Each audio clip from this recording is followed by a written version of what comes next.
I've brought you onto my show because you and I were having a wonderful discussion about propaganda on Spectator TV, but 12 minutes is not long enough to delve into this fascinating and critical topic.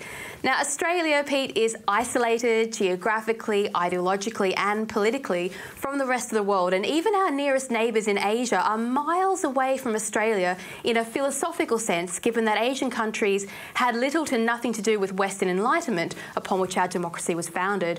And I know that Australian citizens have been caught up in foreign wars, and the nest of the nation itself has never been torn apart or oppressed or tormented by domestic politicians in the way that Europe has experienced. So the closest we got to this was maybe during COVID, when police and the army went door knocking and unregistered guests were reported, and if they were hiding in family homes, that sort of thing. But are we naive as a people when it comes to the danger of politicians and the creeping desire for increased power over what we say, what we read, and ultimately what we think? Well, you're right. We are a long way away, but that long away gets smaller and smaller day by day with technology, etc. Look, we have a difficulty that is shared by other Anglophone societies at the moment, and that is, as liberal democracies, we're not producing liberal citizens anymore, or at least not enough of them. And by liberal citizens, I mean people who are committed to democratic values, who are committed to open debate, who are committed to factuality, who are committed to objectivity, who are committed to a civil discourse, and to constantly reinforcing the social contract through moderate, well-informed discussion. It seems like we ourselves are pulling at the middle of our social fabric, and certainly those who hate us and wish us all the worse are more than happy to continue to see us do that. Well, I mean, we've got the E-Safety Commissioner wandering around issuing takedown orders on news items because she doesn't want Australians to be able to, see what we're doing to each other. Listen to this from a clip that we had over the weekend. Well, we have a range of graduated powers. There could be civil proceedings, and we could take them to court, or we could fine them. Of course, the quantum of the fine would depend on the gravity of the noncompliance, but we can use graduated tools like link deletion notices. So if they fail to remove the content, then we can go to the search engines such as Google or Bing to really minimize the amount of content the Australians can see. Say that again. To really minimize the amount of content the Australians can see. Say that again.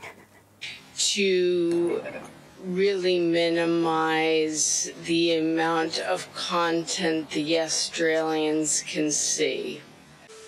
Now, that became a meme for obvious reasons, because we've got someone with a foreign accent saying we want to minimise what Australians can see, which is not a great look. Now, this kind of thing, the censorship of news items in particular, which is what she was talking about, that's something you might see perhaps in a more sinister military regime, is it not, Pete?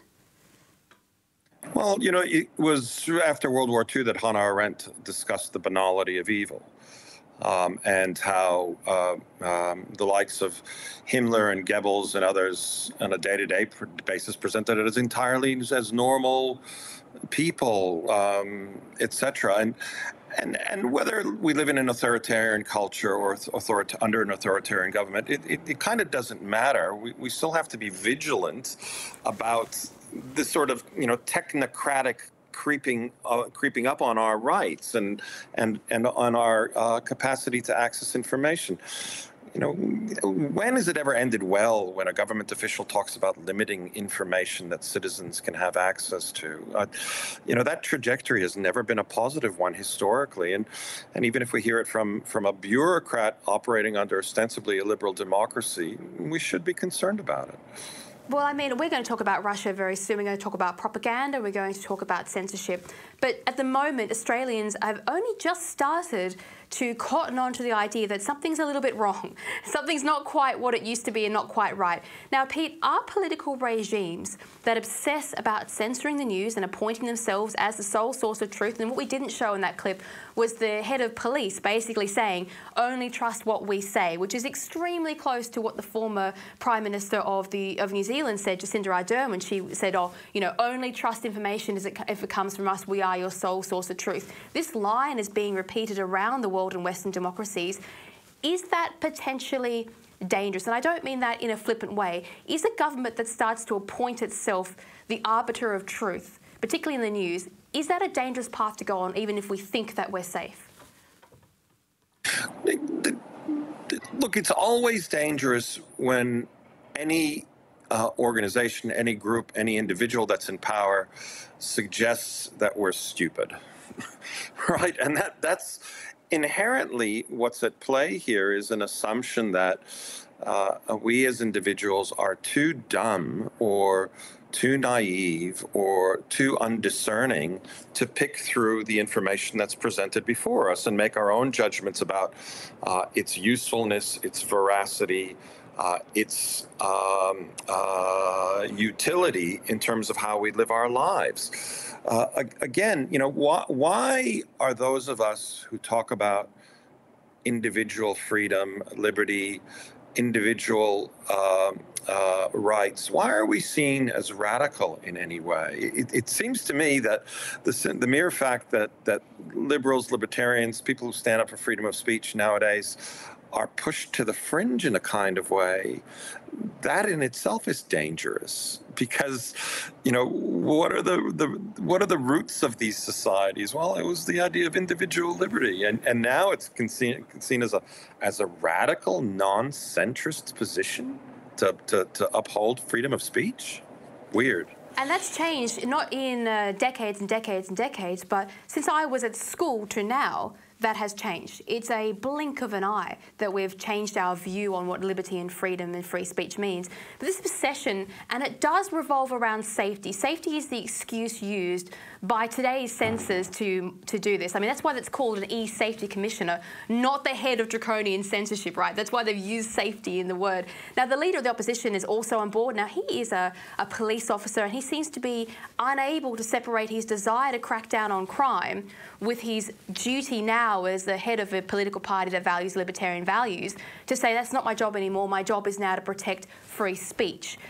So he's getting a lot of flack for he's falling down on the wrong side of that. But the argument goes, Pete, that the things like if the public's allowed to talk amongst themselves, they might get it wrong. Like, we got the motivations of the Bondi stabbing wrong, therefore we shouldn't be allowed to talk. Now, the public got the next stabbing correct. It was an Islamic terror incident. But this idea that the public could be wrong is the reason that we're told we're not allowed to talk. How important is that general chatter of the public for freedom and for truth? Because the general chatter of the public is what the Russian regime has shut down. I sometimes call myself a recovering political operative. One of my way stations in the past was as a pollster for an organization known as Crosby Textor, which is probably known to a lot of your viewers. And as somebody who worked for Crosby Textor, I got to look at a lot of polls. I got to sit on a lot of focus groups. And one of the things that you learn as a keen observer of how people talk to each other is they're a lot smarter than you are, right? So sitting in on focus groups, hundreds of them, you always saw the genuine wisdom that the Australian community has, how it cuts through bullshit, how it actually discerns what's important in a given issue, how it switches off from issues, very importantly, when, the political class and the media might be shouting about things, and how the public basically just says, not important, not significant, not relative to my well-being, to my kids' well-being. So I've come, to learn that through the experience of listening to people. And, I think that many who are in our elite nowadays would do well to sit behind that mirror once in a while and appreciate just how smart and sophisticated, regardless of level of education, regardless of postcode, ordinary Australians are about their lives and what they want and the like.